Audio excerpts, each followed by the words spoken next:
இதுல ரெண்டு விஷயம். இந்த ரெண்டு விஷயத்தை ஆழமா மனசுல பதிய வச்சாலே நம்முடைய எல்லா பிரச்சனைகளுக்கும் கவலைகளுக்கும் இதான் மருந்து, இதான் மந்திரமும் கூட. முதல் மந்திரம், நம்முடைய வாழ்வாதாரம் இந்த உலகத்தில் முடிவு செய்யப்பட்டது. நம்முடைய கடைசி சொட்டு தண்ணீரை அருந்தாத வரைக்கும் மரணம் நம்மை வந்தடையாது. நம்முடைய வாழ்வாதாரத்திலிருந்து ஒரு ரூபாய் யாரும் எடுத்துடவும் முடியாது, ஒரு ரூபாய் யாரும் கொடுத்துடவும் முடியாது. நம்முடைய தாயுடைய கருவறையில் நாம் உதயமாவதற்கு முன்னதாகவே இந்த வாழ்வாதாரம் முடிவு செய்யப்பட்டது. முடிஞ்ச வரைக்கும் முயற்சி செய்யணும், அல்லாஹ் கொடுக்கறத கொண்டு திருப்தி ஆயிரணும்.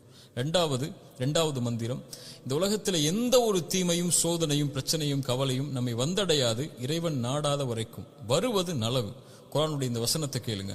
குல் லை யுஸீபனா இல்லா மா கதபல்லாஹு லனா ஹுவ மௌலானா வ அலல்லாஹி ஃபல்யதவக்கலில் முஃமினூன்.